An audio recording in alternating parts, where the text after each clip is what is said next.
Bismillahirrahmanirrahim.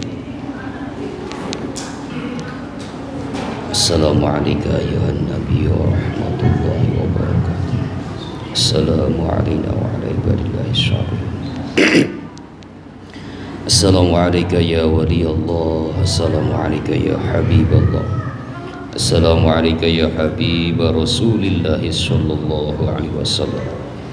Assalamualaikum ya ahla la ilaha illallah. Assalamualaikum ya sahibal karamah. Assalamualaikum ya sahib hazal kitab. Sayyidi Syekh Mursyid Syarif Syekh Masahib wa Fatajul Arifin radhiyallahu anka. Tahiyatan minna ilaika wa rahmatullahi wa barakatuh. Al-Fatihah.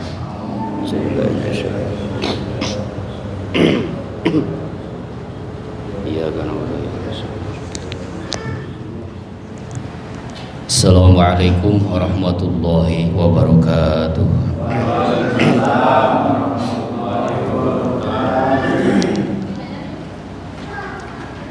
Alhamdulillahillazi hadana lihadza wa ma kunna linahtadiya laula an hadanallah. Wassalatu wassalamu ala sayyidina Mukhtar wa ala alihi wa ashabihi al-akhyar. Wa ba'du fa'lamu ma'asyiral ikhwan ja'alana Allahu wa iyyakum minaz zakirina lahu katsira wa minal ladzina la tulhihim amwaluhum wa la auladuhum 'an dzikrillah. Anna dzikra min a'zamil umuril fadail wa afdalil qurbat wa awsalil wasail. Qala Allah ta'ala wa la dzikrullahi akbar. Ya ayyuhallazina amanu dzkurullaha dzikran katsiran wa sabbihuhu bukratan wa asyila. Wa dzkur rabbaka fi nafsika tadarruan wa khifatan wa duna jahri minal qawli bil ghudwi wal asal wa la takum minal ghafilin. Subhanaka la ilma lana illa ma 'allamtana innaka antal alimul hakim. Allahumma rabbi shrah li sadri wa yassir li amri wahlul 'uqdatam min lisani yafqahu qawli. Allahumma iftah lana bi futuhil arifin. Allahumma iftah lana bi futuhil arifin. Allahumma iftah lana bi futuhil arifin. Rabbana iftah bainana wa baina qaumina bil haqqi wa anta khairul fatihin. Rabbana anzilna munzalan mubarakan wa anta khairul munzilin. Bismillahirrahmanirrahim. Allahu hadiri, Allahu naziri, Allahu syahidun alayya, Allahu ma'i, Allahu mu'ini, wa huwa bikulli syai'in muhit. Rabbi zidni ilman nafi'a warzuqni fahman wasi'a birahmatika ya arhamar rahimin. Allahumma ighfirli dhunubi wa liwalidayya warhamhuma kama rabbayani shaghira. Nawaitu an a'takifa fi hadzal masjidi lillahi ta'ala. Al-Fatihah. Alhamdulillah. Shiratal ladzina. Yang terhormat sesepuh manaqib sahibul maqam wal fadilah Pak Haji Ateng beserta keluarga, semoga senantiasa dirahmati oleh Allah Subhanahu wa taala. Ketua ADTKN Pondok Pesantren Suryalaya Kecamatan Cikarang Utara, Kabupaten Bekasi beserta jajaran pengurusnya, para ustadz, pemangku, manaqib, imam khotaman, dan segenap pejuang dakwah TKN Pondok Pesantren Suryalaya. Khususnya alhamdulillah ada pejuang TKN dari Cirebon, Pak Parmin. Mudah-mudahan dirahmati oleh Allah Subhanahu wa taala. Alhamdulillah berkah kudrah iradah Allah Subhanahu wa taala, pada kesempatan ini kita dipertemukan kembali dalam majlis tabaruk khidmat tabaruk Miftahus Sudur setelah sebelumnya kita melaksanakan amaliyah manakib zuhur dan amaliyah pada zuhur. Semoga hal ini dicatat oleh Allah menjadi bagian dari wujud syukur kita kepadanya, sehingga nilai tambah kenikmatan semakin melimpah dari Allah Subhanahu wa taala. Bersyukur dengan ucapan alhamdulillahirabbil alamin, seraya memanjatkan salawat dan salam kepada baginda alam insan pilihan Rasulullah Muhammad SAW beserta keluarga dan sahabatnya dalam untaian kalimah Allahumma sholli ala sayyidina Muhammad wa ala alihi wasallam. Semoga juga dilimpah curahkan kepada segenap umatnya, wabil khusus para aulianya yang dimuliakan dengan berbagai karomah, hingga kepada kita semua yang senantiasa belajar melaksanakan sunnah-sunnahnya hingga umat akhir zaman, diantaranya anak turunan kita semua. Amin ya Allah ya Rabbal alamin. Ikhwani rahimakumullah, di bulan kemarin kita telah sama-sama mendengarkan penjelasan pengersa Abah di kitab Miftahus Sudur ini tentang zikir 7 latifah, di mana bila 7 latifah ini sudah terisi, semuanya sudah memiliki getaran ikhtilaj atau getaran yang kuat,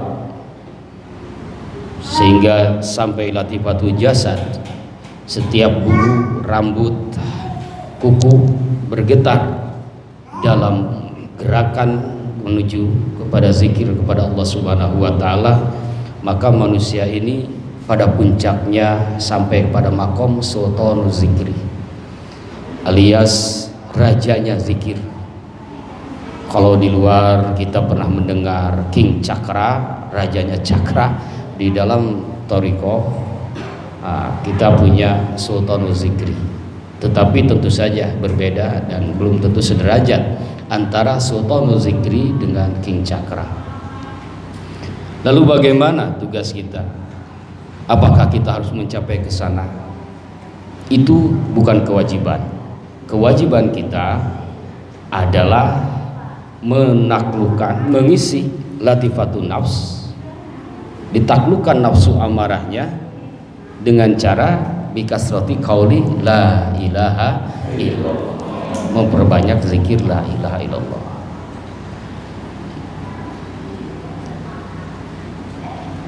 Kemudian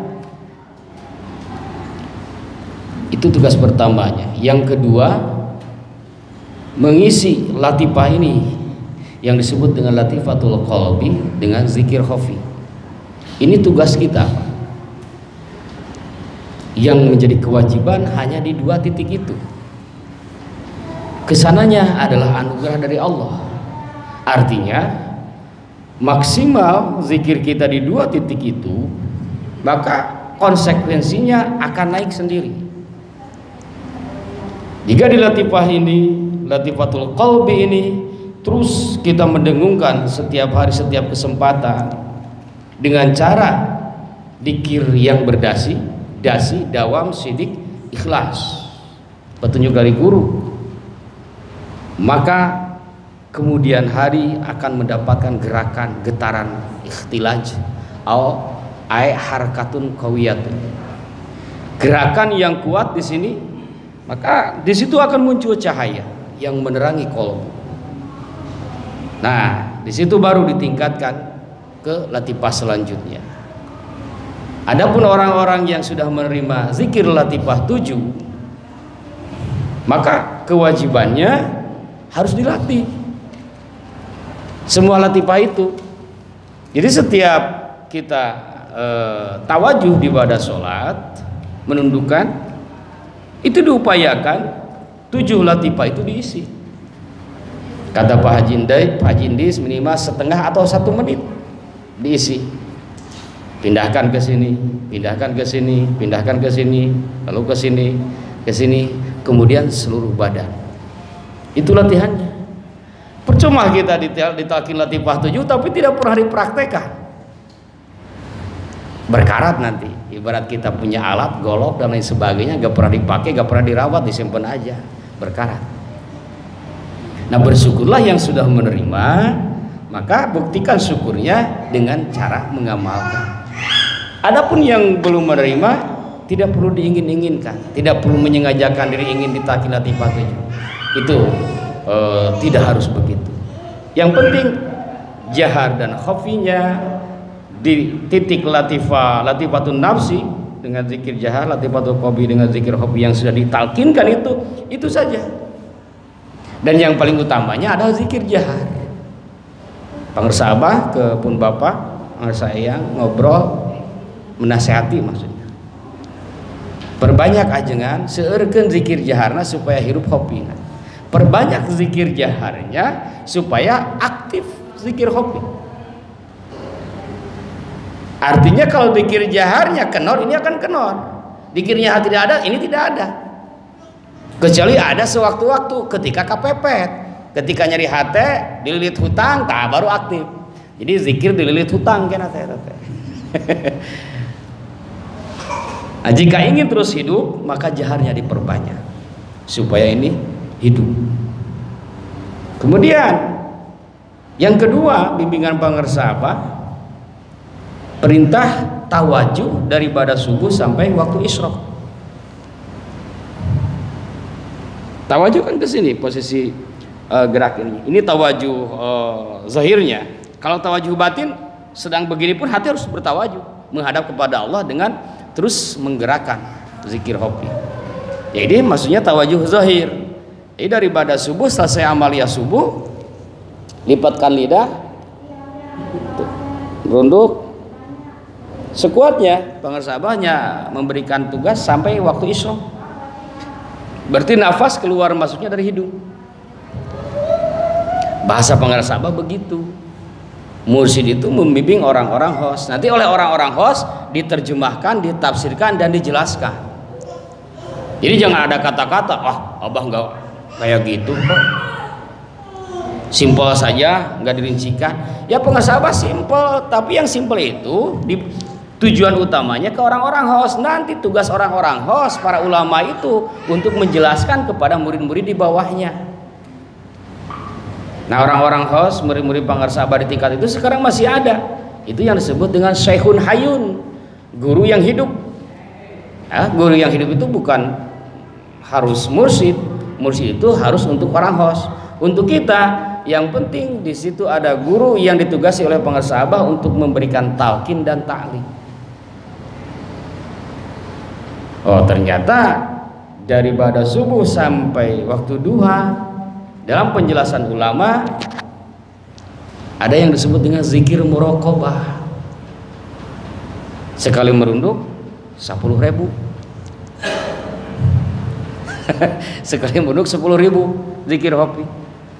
Itu bisa sampai, Pak, dari pada subuh. Katakan sekarang subuh jam 4. Ya, selesai nih amalia 4:30. Selesai amalia 4:30. Tek isyraq itu 5:17-an. Ya, itu bisa sampai, Pak. Setidak-tidaknya 5.000 di kitab Jami'ul Ushul fil Auliya. Terus saja. Hengap napas. Keluarkan dari hidung, tarik lagi dari hidung, terus digedurkan asma Allah, diheuhkeun. Jika ada pikiran-pikiran yang lain enggak jadi masalah. Hanya arahkan pikiran itu akhirnya menuju kepada Allah. Bayangkan bahwa kita sedang mengukir asma itu. Ya. Bayangkan kita sedang mengukir asma itu di dalam jantung kita. Dengan apa ukirannya? Dengan tinta perak atau tinta emas. Ini warisan dari pamijahan dalam bukunya yang ditulis tahun 1833 oleh Syekh Kiai Ta'zimuddin. Bayangkan ku anjeun keur ngukir asma zat dina jantung anjeun make mangsi salaka atau mangsi emas. Salaka teh perak. Itu wajib terang. Nah, pikiran itu membayangkan. Kolamnya adalah pikiran. Penana adalah pikiran kita. Kertasnya adalah kolbu kita. Terus Kalau fokus ke sana Pak, ngantuk itu nggak ada. Ngantuk ada itu muncul itu ketika dikirnya nggak ada. Sama dengan kegelapan. Dia tidak akan ada kegelapan kalau ada cahaya. Di dalam ilmu fisika kita pernah belajar tentang teori cahaya, tapi tidak pernah ada teori kegelapan. Kegelapan itu ada manakala cahaya tidak ada. Kegelapan tidak akan ada kalau cahaya ada. Maka kegelapan itu hanya sebuah definisi untuk menyatakan hilangnya cahaya di satu ruangan. Atau kegelapan itu sebuah definisi ketika matahari bergeser dan buminya bergeser. Dan kita mendefinisikan itu sebagai waktu malam. Siang adalah kata untuk menjelaskan di mana cahaya muncul kembali. Matahari kan tetap begini, dia mutar. Bumi mutar di porosnya, kemudian mutar juga dalam sistemnya. Matahari di sini terus. Maka ketika nyorot ke sini, lalu buminya ke sini, otomatis area sini tidak tercahayai. Maka bagi sisi bumi yang tidak menerima cahaya matahari, itu namanya malam.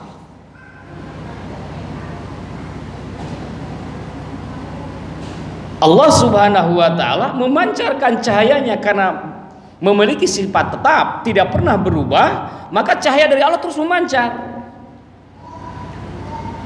Ibarat matahari contohnya. Terserah nih buminya mau menerima terus enggak. Oh ternyata dia punya karakter seperti itu. Maka akhirnya menjadi teori siang dan malam.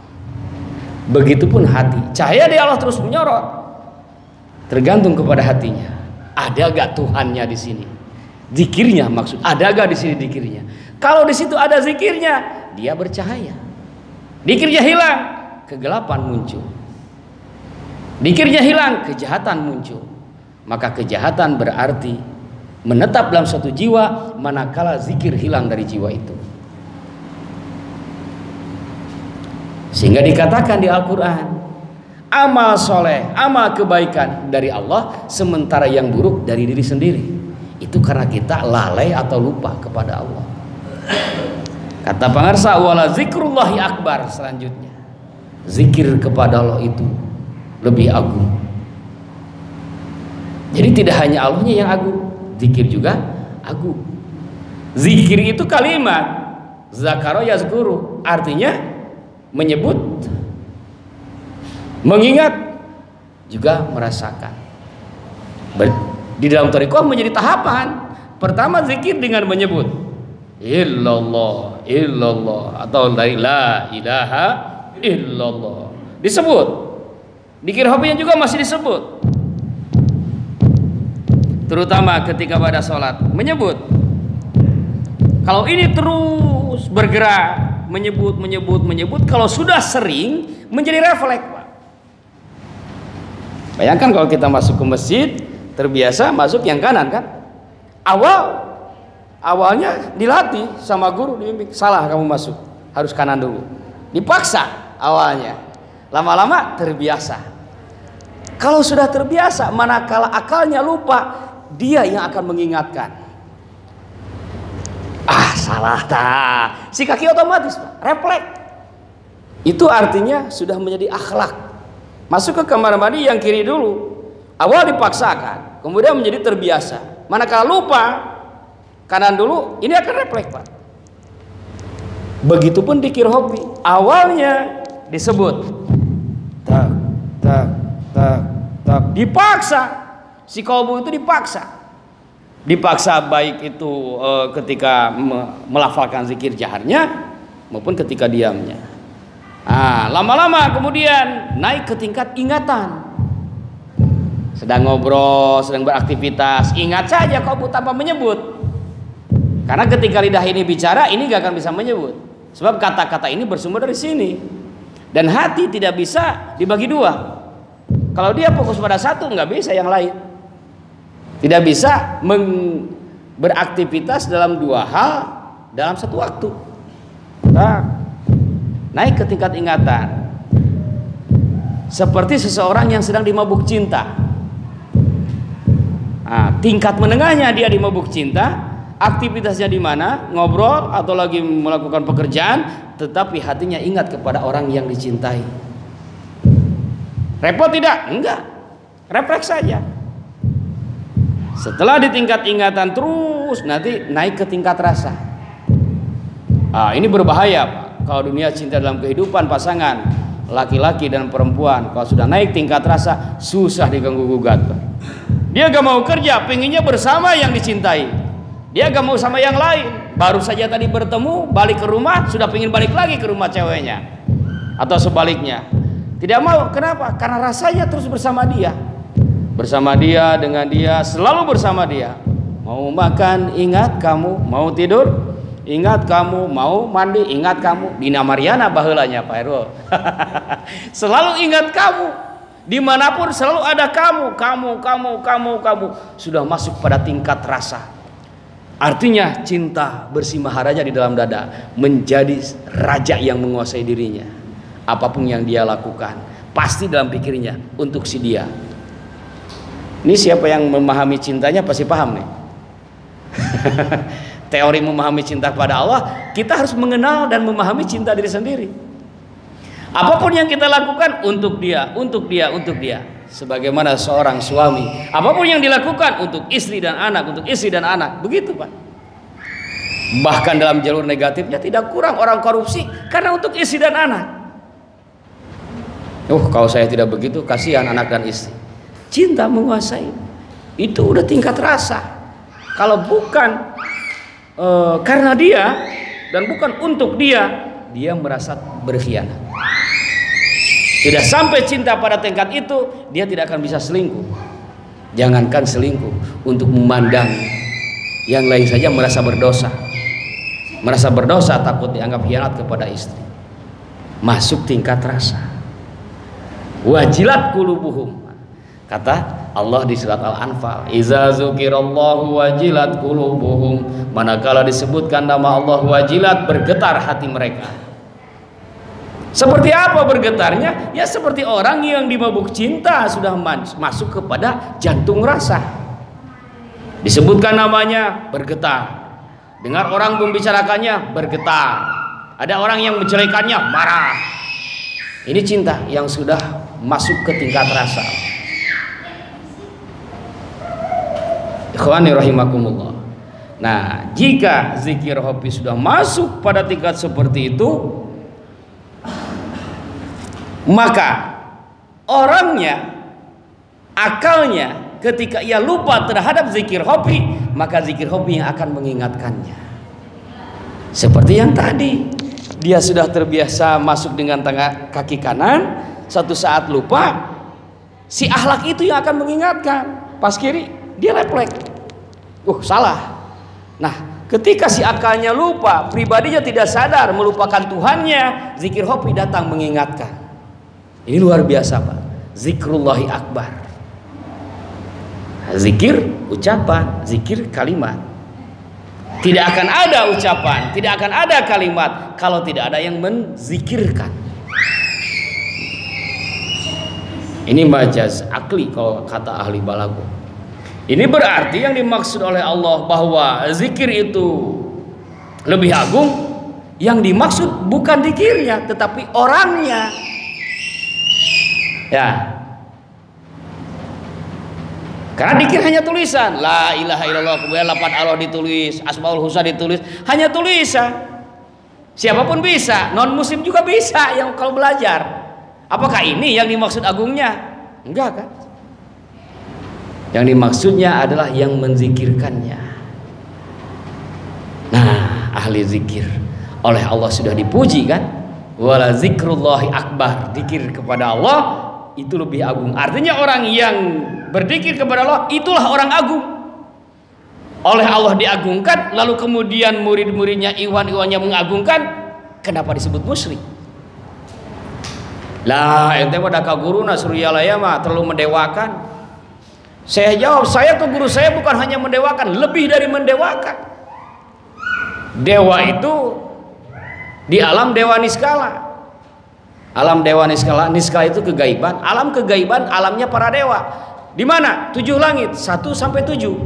Ini alam dewa niskala. dalam kosmologi Sunda, saya mempelajari dalam kosmologi Galunggung, agama Sunda disebut juga agama Sunda Wiwitan, sinkron dengan yang ada di Bali. Dewa Niskala itu alam kedewaan. Di mana? Langit 7. Setelah diteliti, dewa api, dewa angin dan lain sebagainya. Cross check dengan ajaran Islam. Baca kisah Mi'raj Nabi bertemu dengan malaikat penyangga api. Satu wajah biasa, satu wajah menakutkan. Ternyata yang oleh mereka disebut dewa-dewa itu ada semuanya juga. Berarti dewa yang dimaksud adalah malaikat, bukan Tuhan. Karena Tuhannya bukan dewa. Di dalam jati Sunda disebutnya Sang Hyang Nistemen, Tuhannya orang Sunda. Siapa Sang Hyang Nistemen? Itulah dia Sang Hyang Tunggal, Sang Hyang Murbawisesa, Sang Hyang Manon, Sang Hyang Jagat Pramudita Raya. Sang Hyang Tunggal bertemulah dalam tauhid kita. Apa sifatnya? Wahdat, wahdaniyah. Sang Hyang Murbawisesa Al-Qahar, di bawah di dalamnya ada Al-Qudrat. Sang Hyang Jagat Pramudita Raya, terjemahan dari Rabbul Alamin. Sang Hyang Manon Al-Basir. Oh, berarti orang Sunda yang dimaksud Sang Hyang Temen itu adalah Tuhan yang zatnya satu, yang memiliki sifat ma'ani dan ma'nawiyah. Sama Allah. Maka ketika kita menyebutkan ke guru mendewakan, itu sama dengan melevelkan guru sejajar dengan malaikat. Sementara guru, para ulama, para wali bukan hanya sejajar, banyak malaikat-malaikat tertentu di bawah kendali mereka. Tuhan Syekh Abdul Qadir, malaikat Azrail malah rajanya malaikat. Kan ada 10 yang diketahui ya. Jibril, Mikail, Israfil, Azrail, Munkar, wa Nakir, Raqibatid, Malik, Ridwan. Ke di madrasah diniyah kitu ngalagamna. Nah yang 4, Jibril, Mikail, Israfil, Azrail, ini disebutnya As-Sadatul Malaikah, raja-rajanya malaikat. Namanya menggunakan bahasa Suryani. Jabrail, Mikail, Israfil, Azrail. Il itu artinya hamba Allah. Israil, Nabi Yakub kan. Ismail, itu bahasa Suryani. Nah, yang 4 ini rajanya malaikat. Syekh Abdul Qadir, ruh siapa? Dari pembantunya, dari khodimnya, anak dari khodimnya meninggal, khodimnya meminta dikembalikan. Ruh beliau mengejar malak Azrail. Ini bahasa Injil Azrail itu, bahasa Quran malakal maut. Dikejar. Kembalikan ruh dari anak bujang kaula. Kata malak Azrail, "Oh, tidak bisa Tuhan. Ini saya diperintah oleh Allah. Aku juga diperintah oleh Allah." Kata Pak Syekh Abdul Qadir, ada perbedaan. Nampaknya aya pagedruk perintah ti Allah teh. Nah, ieu diperintah ku Allah, ieu diperintah ku Allah. Padahal ada perbedaan. Malak Azrail diperintah berdasarkan surat yang turun dari Lauhul Mahfuz. Syekh Abdul Qadir berdasarkan surat yang turun dari Lauhul Akbar yang lebih tinggi. Yang satu berdasarkan dari gubernur, yang satu dari presiden. Coba mana yang mau diangkat? Seperti begitulah. Kata Syekh Abdul Qadir penuh percaya diri, aku juga diperintah. Ternyata surat saktinya lebih tinggi, tintanya emas, suratnya emas, yang itu perak. Wala zikrullahi akbar. Orang-orang yang berzikir itu dipuji oleh Allah, dia menjadi agung. Maka ketika dikatakan Anda telah mendewakan kepada guru Anda, saya katakan saya lebih dari mendewakan kepada guru saya. Jelas ayatnya Al-Ankabut. Apalagi malaikat yang lainnya. Mana coba malaikat tunduk kepada para wali Allah? Buktikan ayatnya. Banyak. Salah satunya nahnu auliyaukum fil hayatid dunya wal akhirah. Ini kata-kata malaikat, Pak. Kami yang akan menjadi pembantumu, yang akan menjadi temanmu di dalam kehidupan dunia dan akhirat. Malaikat itu yang ngomong. Paket khusus.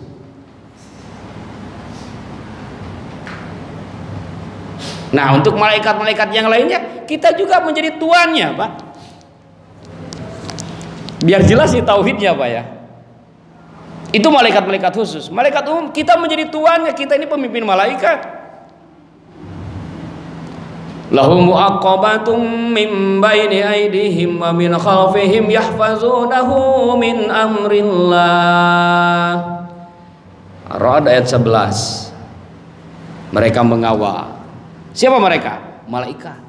Mengawal manusia depan, belakang, kanan, kiri, atas, bawah. Yang sudah saya sampaikan 10 itu. Kata Nabi, ma ahada minkum illa muwakkaluna qarinu minal jinni wal malak. Semua dari kalian ditemani oleh jin dan malaikat. Ini kata Nabi. 1 di sini, 2 mata, hidung, telinga sebelah kanan, 3 sebelah kiri, 4 bibir atas, 5 bibir bawah, 6 mulut, 7 8 raqib atid, 9 10 2 kekeliling. Pak Ero kemanapun dia ikut. Mau ke Suriyale dia ikut. Ke sini ikut tuh pada ngumpul. Pada hadir semua, ikut semua. Kemanapun ikut terus. Siapa di sini yang menjadi tuannya, Pak? Malaikat atau manusia? Manusia. Atas perintah Allah malaikat itu ditundukkan, kemanapun ikuti. Sebagai apa? Penjaga. Buktinya kita tidur di sembarang tempat, nggak ada hewan yang masuk. Ketika ada hewan yang masuk, malaikat bengong. Mau apa? Memalingkan, rek nyingkirkan cek orang Sunama. Ayah perintah di Allah. Diamkan malaikat. Aku ingin memberikan pelajaran pada dia. Biarkan. Jadi melohok, melomkan asup pelenya itu kadia gitu. Ketika ada perintah dari Allah, karena dia lalai kepadaku, dia terpesona, terbuai dengan dunia, biar aku kasih ujian.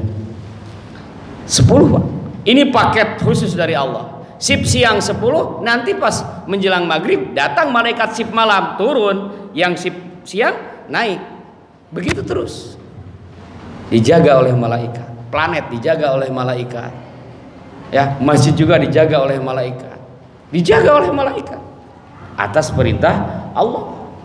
Ini paket khususnya. Muslim, Islam, kafir, mumin kafir diberi paket itu oleh Allah Subhanahu wa taala. Adapun orang-orang yang istiqomah, ini punya paket khusus, Pak. Innalladzina qalu rabbunallahu tsumma istaqamu tatanazzalu alaihimul malaikah. Sesungguhnya bagi orang-orang yang istiqomah di dalam berzikir kepada Allah, tatanazzalu. Ada nazala yanzul. Ini tatanazzalu artinya bertubi-tubi, malaikat turun. Terus-terusan malaikat turun bagi orang yang istiqomah dalam zikir kepada Allah. Malaikat terus turun kepada dia. Ngapain dia tugasnya? 3 4 Allah takhafu, memberikan ketenangan supaya dia tidak memiliki rasa ketakutan di dalam hidupnya. Takut dari mana? Keamanan. Wala tahzanu, memberikan kenyamanan supaya dia tidak merasa sedih. Bukan berarti tidak ada musibah datang, tapi malaikat menenangkan kalbunya. Bukan berarti tidak ada yang mengintimidasi. Intimidasi bagian daripada kehidupan yang harus dihadapi oleh setiap manusia. Dia juga menghadapi hal itu, tetapi malaikat meneguhkan jiwanya.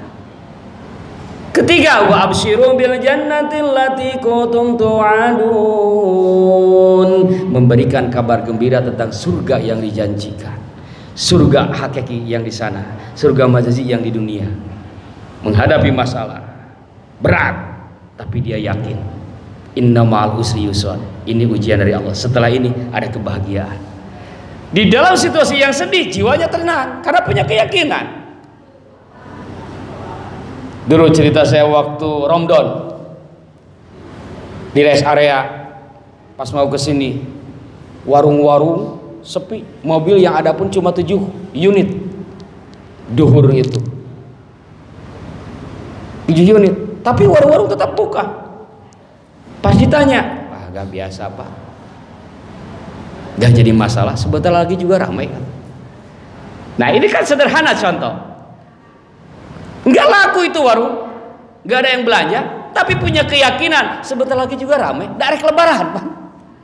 Nah keimanan itu harus begitu Pak, harus kayak tukang jualan menghadapi lebaran gitu, sebentar lagi juga ramai, dan memang terbukti kan ramai. Tauhid itu seperti itu. Bahkan kata Tuhan Syekh Abdul Qadir, kamu harus yakin, lebih yakin kepada apa yang di Allah daripada apa yang ada di tangan. Punya uang tinggal 100.000, ada orang yang harus dibantu, nggak makan berhari-hari, pinjeminlah 50.000. Bu, nggak usah minjem, nih 50.000, saya punya uang 100, bagi 2. Karena dia yakin Allah akan memberikan dengan jalan sedekah itu. Malaikat meneguhkan Pak, ini luar biasanya. Maka bagaimana tidak diagungkan ahli zikir oleh manusianya, oleh Allahnya, oleh malaikatnya, oleh Rasulnya, diagungkan ahli zikir. Benarlah kata pengersa Abah, amalkan tarekat kalawan nya keur ngahonta kabagjaan zahir batin dunia akhirat. Apapun masalahnya, zikir solusinya. Karena memang ini puncak solusi Pak. Apapun urusannya, zikir menjadi pendampingnya. Nah itulah yang dimaksud oleh ayat yang dikutip oleh pengersa Abah di sini, ayat 205 Al-A'raf. Wazkur rabbaka fi nafsika tadarru'a wa khifatan wa dunal jahr wa dunal jahri minal qawli bil ghudwi wal asal. Sebutlah nama Tuhanmu di dalam qalbu, di dalam jiwamu, tadarru'an, dengan sikap DP cek orang Sunda, tawadu, merendah diri, wa khifah, merasa takut akan ancaman Allah, merendah diri atas keagungan Allah, merasa takut atas kekuasaan Allah. Dikirnya waduna jahri minal qauli, tanpa suara dalam zikirnya. Berarti yang dimaksud adalah zikrul khafi, di dalam. Terus bil guduwi wal asal, banyak lil ilsaq, nempel dari sore, bil guduwi wal asal, setiap pagi dan sore. Yang dimaksud adalah dari sore sampai pagi, dari pagi sampai sore. Terus zikir hobi. Apapun aktivitas kita, meskipun sedang BAB, zikir hobi terus dijalankan. Bekerja dimanapun, di tengah jalan ada yang membuat kita emosi, gedurkan zikir hobi, agar apa yang menjadi sikap dan tindakan kita senantiasa dicahayai oleh Allah Subhanahu wa Ta'ala. Bilapun dia marah dalam kefanaan, dalam zikir kepada Allah. Bilapun dia marah dalam kefanaan terhadap mursyidnya, maka marah yang begini akan memberikan manfaat kepada diri dan lingkungan. Bil guduwi wal asal, pagi sore pagi, terus digedurkan. Nah latihannya ada zikir dalam tawajuh daripada subuh sampai waktu isra, yang oleh para ulama dijelaskan sebagai zikir muraqabah. Ya paling enggak 5.000 Pak, untuk ikhwan umum. Tapi kalau kita pengen masuk pada kategori murid itu adalah ikhwan yang suluk, 25.000. Sehari semalamnya itu 25.000. Itu dikir hobi Pak. Yang dihitungnya itu kan nggak dihitung. Ini yang dihitungnya, artinya latihannya. Tinggal kita menentukan di mana nih posisi kita, ikhwan, murid. Mau meningkatkan 5.000 dulu lah tiap hari, yang dihitungnya. Nanti kalau mau tidur, ada kan dikir jaharnya, ya latif, terus sampai tidur. Di motor dikir hobi suka lupa, ya ingatkan dengan dikir jahar. Apa dikir jaharnya? Baca aja ya latif, nggak apa-apa. Kalau bisa dengan la ilaha silahkan. Khotaman boleh. Hanya ente bisa fokus tuh lalu pakai khotaman di jalan bari nyupir gitu. Saya pernah mencoba khotaman, asalnya murojaah, khotaman sama istri. Wah, Otaman tahu-taunya gak kelihatan sayang jair Pak Irul. Gejreng di motor. Ganti dengan murojaah, hafalan surat-surat. Masih juga awe gitu. Oh, mungkin guru mengingatkan, bukan itu. Kita cari lagi yang lain. Coba dikir jahar. Masih juga. Nah, dari khotaman, oh yang terakhirnya ya Latif, coba ya Latif. Ya Latif alhamdulillah, Pak. Selamat. Bahkan bisa melilit bumi. Melibas waktu yang harusnya 2 jam 1 jam nyampe. Wah, ini luar biasa ya Latif. Jadi ya Latif itu kan artinya lembut kemudian kuat. Berarti kuat tapi lembut, lembut tapi kuat. Kuat dengan kelembutan, lembut dengan kekuatannya. Ibarat air. Air kan lembut ya, tapi kuat. Bisa jadi bangunan, semen, batu, pasir, besi, bisa menjadi berdiri kokoh kuat seperti ini disatukannya oleh apa? Oleh air. Adonan kue menjadi sebuah kue kan disatukannya oleh air juga. Makanan, nasi dan lain oleh air semuanya disatukan. Dan begitulah Allah berfirman di dalam Al-Qur'annya bahwa aku menjadikan segala sesuatu dari air. Mayoritas yang Allah ciptakan dari air. Maka kehidupan semuanya, mayoritas bukan semuanya, mayoritas membutuhkan air. Simpan saja air di situ 1 ml. Jangan dilap. Tunggu, satu waktu pas ada kehidupan kan di situ. Ada kehidupan di air itu. Ya, nah untuk ngaranna teh apa? Oh, jenting ya. Ah, ada kehidupan. Ada kehidupan menjadi hewan, ada kehidupan menjadi tumbuhan, lukut. Itu Allah menciptakan mayoritas ya dari segala sesuatu dari air. Nah, lembut tetapi kuat sebagai perekat. Ya Latif, ya Latif. Oh berarti saya nih udah di kendaraan motor atau mobil zikir jaharnya ya Latif. Bapak bisa bertanya saya apa? Ya coba aja. Ternyata ya Latif nikmat, cocok. Teruskan saja. Karena zikir ini susah Pak. Seringkali mengalami kesusahan kalau tidak ada jaharnya. Saya selalu mengingat kata-kata pangersah ke bapak saya. Perbanyak jaharnya supaya hidup kopinya. Ini di mobil gimana? Nah, kalau di mobil Kang Haji nggak apa-apa dikit jahat juga. Emang bisa kan kalau di mobil mah? La ilaha illallah. Di motor susah. Di motor susah. Ya, meskipun jadi penumpang karena terganggu oleh angin, bising suara lebih kencang. Nah, kalau di mobil bisa dikir jari itu.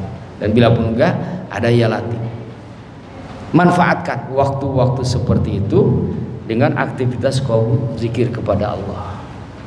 Tidak ada obrolan penting ini, kita mau ke Suryalaya di jalan, nggak ada kepentingan obrolan yang lebih utama yang harus dibahas di jalan, sudah aja diisi dengan zikir.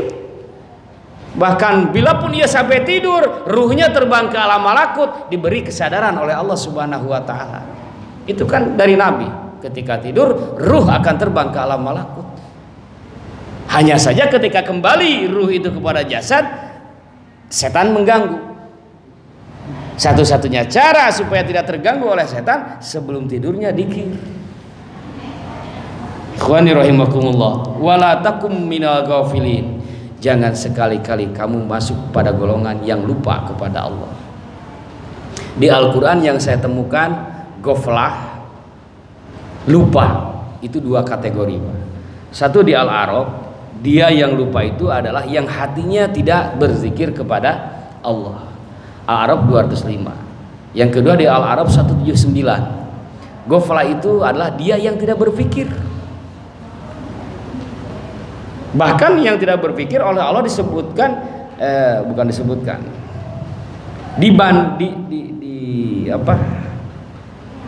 Dilevelkan selevel dengan hewan ternak, an'am. Hewan itu ada 2, wuhus dan an'am. Wuhus itu hewan buas, an'am hewan ternak. Mana yang mandiri Pak? Hewan buas atau hewan ternak yang mandiri? Hewan buas. Makan sendiri, minum sendiri, ya. Tidur cari tempat sendiri, hewan ternak, makan dikasih, hotelnya dibuatkan. Waktu sore nganang dipanggil semampunya, kur kur kur kur, kan gitu di Sunda mah, duka di dia. Masuk hewan ternak. Ini oleh Allah orang yang tidak berpikir, manusia yang tidak berpikir itu sama dengan kawanan ternak. Faulaika humul ghafilun, dialah orang-orang yang lupa kepada Allah. Di situ lupanya, pikirannya tidak dibawa kepada Allah. Dan itu masuk kepada syarat masuk neraka. Maka gopal ada dua, satu tidak zikir, dua tidak berpikir. Harus seimbang. Jangan hanya dikir terus mikir hante gitu. Mikir terus dikir enggak. Terus kalau harus didahulukan, mana dikir dulu baru pikir. Al-Quran mengatakannya, yazkurunallaha qiyaman wa qu'udan wa ala junubihim, senantiasa berdikir dalam posisi berdiri, duduk dan tiduran. Kemudian selanjutnya wa yatafakkaruna fi khalqis samawati wal ard, baru berpikir. Kalau tidak diseimbangkan akan terjadi, pertama tidak dikir, dia akan mengalami antropomorfisme, hidup bergantung kepada makhluk, berpikir terus tidak berdikir, akan bergantung kepada makhluk, membuat teori-teori, membuat logika, planning begini, bergantung kepada makhluk, kepada makhluk yang lain. Oh ini harus ada orang ini, dia pemegang modalnya. Oh ini harus ada humasnya, bergantung pada orang terus. Sehingga manakala dia kecewa dengan orang-orang itu, dia putus asa, sakit hati, nyesal. Karena itu satu-satunya harapan, ternyata gagal. Yang dipandang 99% akan sukses, ternyata gagal. Gara-gara maneh tah eta kitu teh, nyalahkeun. Ini yang pikiran tok, zikir tidak ada. Bukan Ahlus Sunnah wal Jamaah yang itu namanya Qadariyah. Akidahnya bukan Ahlus Sunnah wal Jamaah. Dikir terus, menggantung diri kepada Allah, ya, melalaikan pikirannya, maka ini akan terjadi kemalasan secara kolektif. Dia dikir aja terus, sementara urusan dunianya terabaikan, anak dan istri terabaikan. Sementara perintah dari Allah tidak demikian. Satu saat Sayyidina Abu Bakar atau Sayyidina Umar, saya lupa lagi, pas ke masjid ada anak-anak muda di sana, banyak yang itikaf. Oleh beliau ditanya, siapa kalian? Nahnu al-mutawakkilu, kami adalah orang-orang yang bertawakal, berserah diri kepada Allah, memasakkan segala urusannya. Jadi mereka itu di masjid aja, siang puasa, sholat, baca Quran, malam bangun malam dan lain sebagainya. Kerja tidak. Dimarahi oleh beliau. Salah, yang orang-orang tawakal itu bukan begini. Dia itu adalah orang yang bekerja dan berdoa. Artinya berpikir dan berzikir, menyeimbangkan antara urusan dunia dengan akhirat. Dengan kata lain, memaksimalkan ikhtiar, mengoptimalkan doa dan zikir, bukan berdiam diri. Meskipun faktanya di dalam tasawuf ada yang memiliki makom tajrid, dia sudah berlepas dari urusan dunia, kalbunya masuk pada Allah. Tapi itu puncaknya Pak, di awalnya tetap ada urusan asbabnya, zahirnya.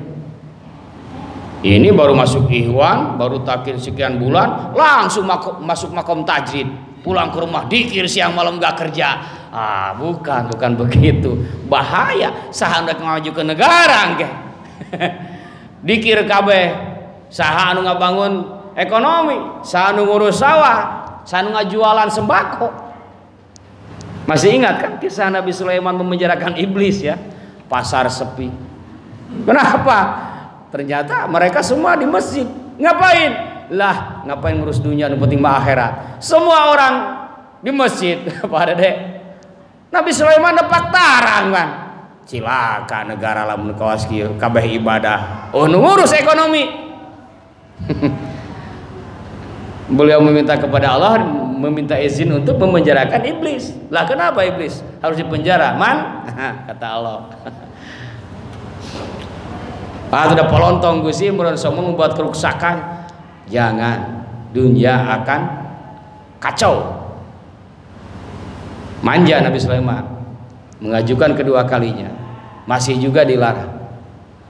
Saking manjanya, karena memang ada rasa mahabbah yang kuat, ketiga kali meminta, akhirnya dikabulkan. Ya udah 3 hari saja saya izinkan. Laporan tim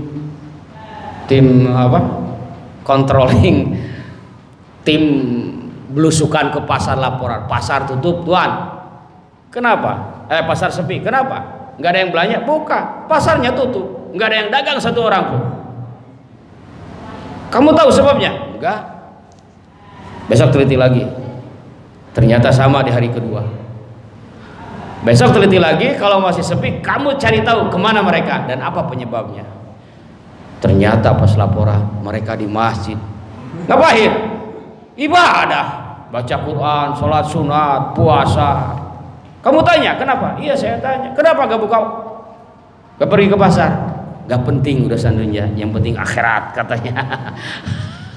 Nebak tarang Nabi Sulaiman. Wah bener kacau kalau begini negara. Ya beliau nabi, ya beliau pengurus negara, berbahaya kan? Akan ketinggalan sisi ekonominya. Lapor lagi kepada Tuhan. Tuhan tersenyum. Nyaho mana haina orang gitu. Dibuka ke mana teh berjasa gini kan. Iblis dilepaskan deui. Hirup deui pun pasar hari keempat. Jadi ma khalaqta hadza batila, tidak ada yang sia-sia. Tidak diperkenankan kita membenci iblis. Ada peran di situ. Memang tugas dari Allah. Ikhwani rahimakumullah. Ghaflah yang disebutkan tadi adalah dia orang yang tidak berzikir dan dia orang yang tidak berfikir. Kemudian Nabi SAW bersabda, ma saballahu sayyan fi sadri illa wa sababtuhu fi sadri Abi Bakar. Wa qala innallaha la yanzuru ila suwarikum wala ila amalikum bal yanzuru ila batinikum. Ini dalam masih dalam penjelasan tentang zikir khafi. Pengersabah mengutip hadis-hadis ini untuk menguatkan betapa kuatnya dan betapa jelasnya zikir khafi, dasar-dasar hukumnya dari Allah dan Rasulullah. Kata Nabi, tidaklah aku menerima limpahan, dadaku menerima limpahan dari Allah kecuali semuanya aku limpahkan kepada Said Abu Bakar. Jadi apa yang turun ke Nabi, oleh Nabi diturunkan lagi ke Said Abu Bakar. Dalam tema ini yang dimaksud adalah zikrul khafi. Ketika masuk di gua Sur, dikejar oleh orang-orang Quraisy, masuk ke area itu, tetapi mereka kembali karena ada sarang laba-laba. Di situ Sayyidina Abu Bakar merasa takut mencekam. Yang beliau takutkan bukan masa dirinya, takut Nabi yang teraniaya, sehingga menangis. Ditanyalah oleh Nabi, ternyata beliau memberikan rasa kekhawatiran. Maka kata Nabi, la takhaf wa la tahzan innallaha ma'ana. Tidak perlu takut dan tidak perlu sedih, Allah beserta kita. Kalimatnya seperti itu. Prosesnya belum tentu, Pak, karena Al-Quran menggambarkan secara global. Nabi berkata begitu karena sudah menetapkan. Kalau dalam bahasa sekarang kita sudah mentalkinkan zikir khafi kepada qalbu Sayyidina Abu Bakar. Nah, sudah Kang, sudah ada di dalam benihnya, benih tauhid sudah ditanamkan, maka gak perlu la takhaf wa la tahzan. Tidak perlu takut dan bersedih.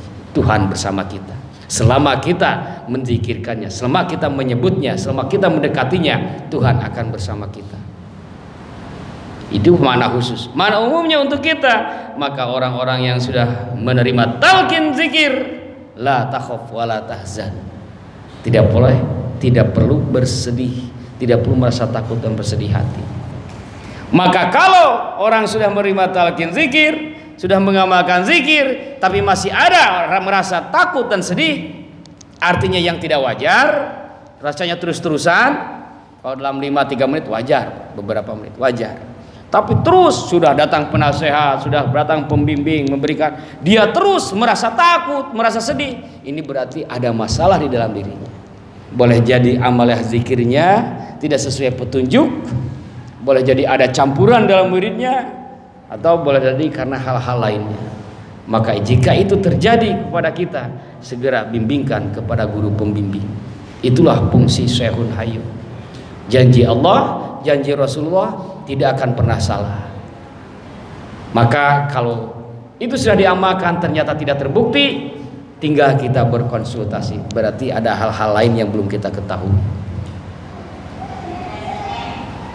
Kata Nabi kembali bahwa Allah tidak melihat bentuk tubuh kita, tidak melihat amal kita, tetapi hanya melihat qalbu kita. Ini artinya bahwa dalam kehidupan kita semua harus mampu menjaga hati agar tetap bersih. Ibadah zahir itu Pak untuk lingkungan kehidupan, bukan untuk Allah. Yang akan dilihat oleh Allah untuk Allahnya qalbunya. Kamu, kalau Allah melihat kamu pakai baju seperti itu, tembus gak ke dalam penglihatannya? Tembus. Pakai jubah 7 lapis, tembus. Maka apa artinya pakai baju di hadapan Allah jika kita pakai baju? Nggak ada kan? Sama saja. Pakai baju gak pakai baju tetap kelihatan. Jangankan pakai baju, kita ngumpet di basement yang paling terdalam, sama Allah tetap kelihatan. Maka pakaian dan lain sebagainya itu bukan adab untuk Allahnya, tapi makhluk. Muhammadur Rasulullahnya itu, hablum minan nasnya.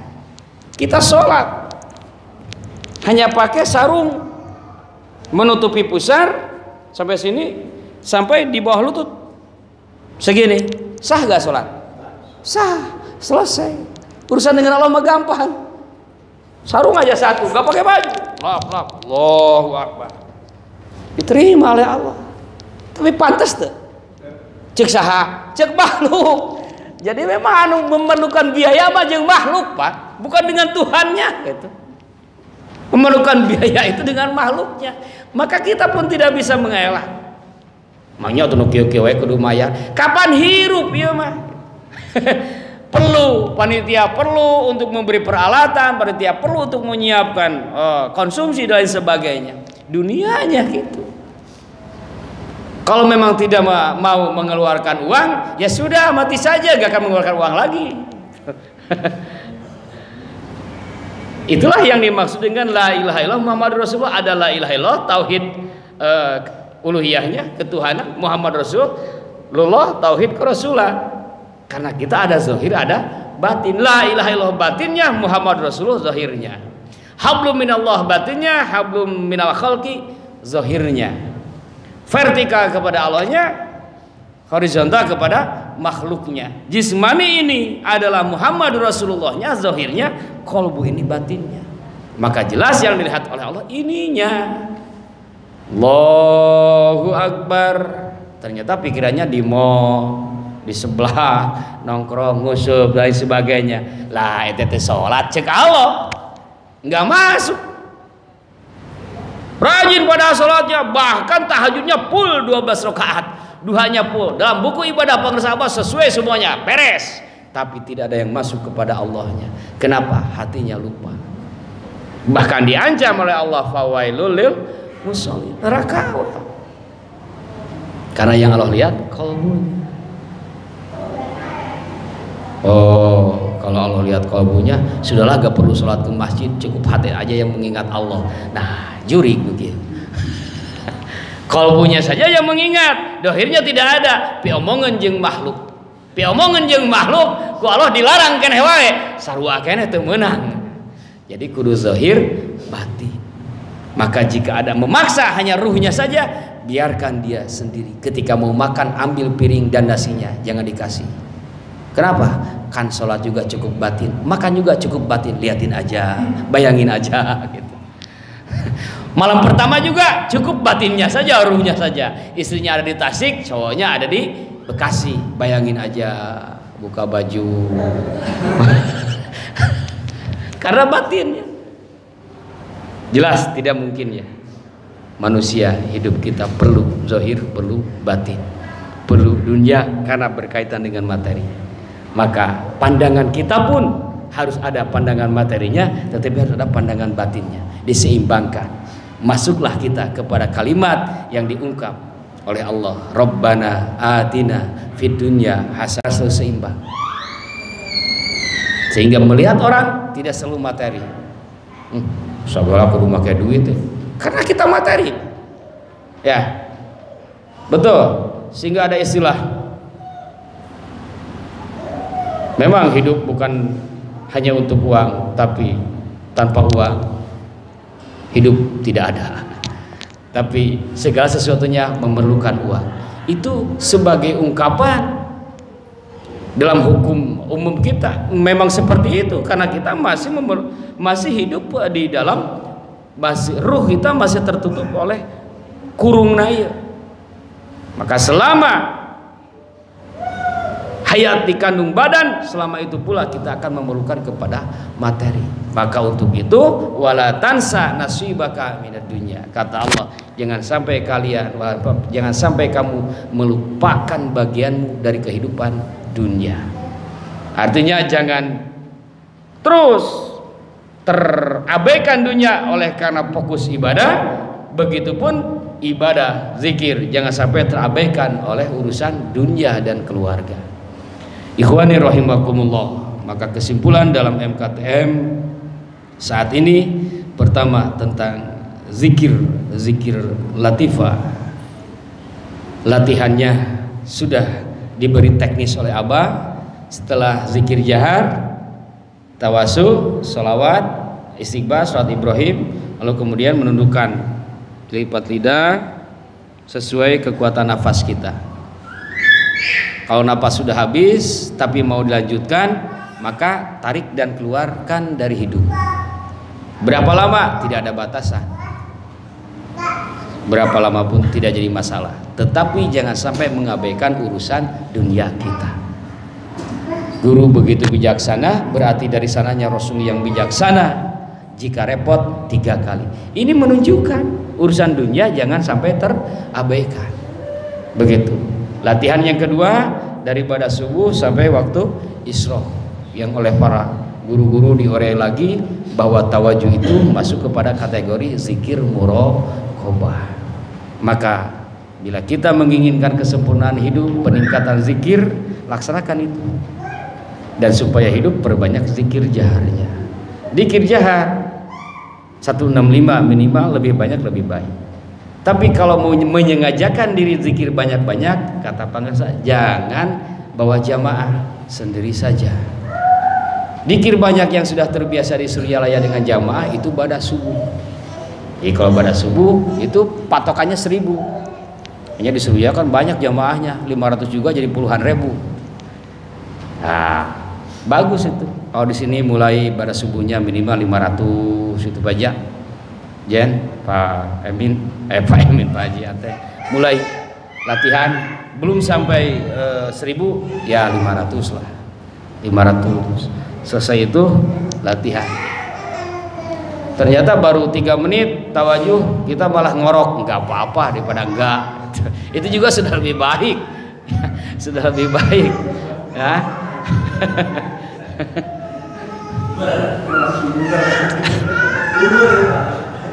Kalau apa tadi tawajuhnya dari pada subuh sampai waktu isyraqnya jam 5.20 katakan.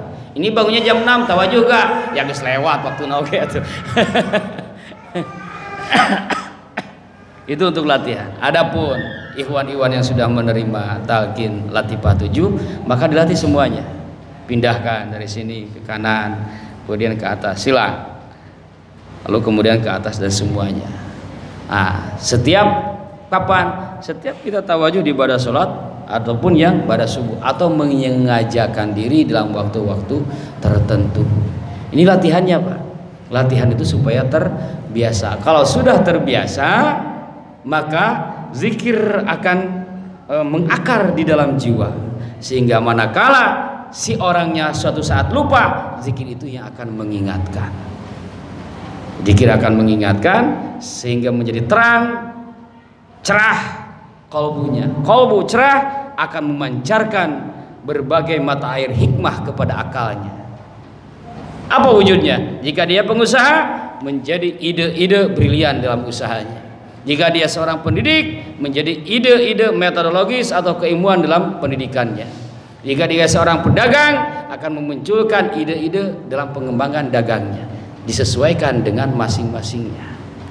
Tuh, mudah-mudahan Allah Subhanahu wa taala memberikan taufik dan hidayahnya kepada kita semua, sehingga kita bisa mengamalkan semua itu sebagaimana petunjuk dari Guru Agung Pangarsa Abah. Amin ya Allah ya rabbal alamin. Allahumma khususna bila ilaha illallah waj'alna fi hisni la ilaha illallah wa amidna bisirri la ilaha illallah innaka antal wahhabul karimul alimul hakim wa fiqna limarratika innaka raufur rahim. Allahumma akhrijna minad dunya muslimah waj'al akhir kalamina la Allahumma inna fadaina minka ya Allah ya Allah ya Allah anfusana minan nar bisababi qiraati hadzal kalimati musyarrafah allati hiya la ilaha illallah wa zikrillahi Allah fil lataifis sab'i wa muraqabatika musyahadatika wa muhabbatika wa ma'rifatika qadruhuna indaka jasim wa sawabuhuna indaka azim fa'tiqna minan nar wa salimna minan nar wa adkhilna jannata ma'al abrar ya azizu ya ghafar ya azizu ya ghafar ya azizu ya ghafar wasuna fi sumratil ladzina an'amta 'alaihim minan nabiyyin was solihin wal 'arifina bika wasiddiqina indaka wa hasuna ulaika rafiqa. Allahumma warhamna bistijabati da'awatika wa qabuli a'malina wa taysiri umurina kulliha ya arhamar rahimin. Allahumma warhamna bistijabati da'awatika wa qabuli a'malina wa taysiri umurina kulliha ya Allahumma warhamna bistijabati da'awatika wa qabuli a'malina wa taysiri umurina kulliha ya arhamar rahimin. Bismillahirrahmanirrahim. Allahumma arinal haqqa haqqan warzuqna ittiba'ahu wal batila batilan warzuqna ijtinabah. Alhamdulillahillazi hadana li hadza. Al-Fatihah. Bismillahirrahmanirrahim. Ya ganam ya hasan. Alhamdulillahirabbil alamin. Wassalamualaikum warahmatullahi wabarakatuh.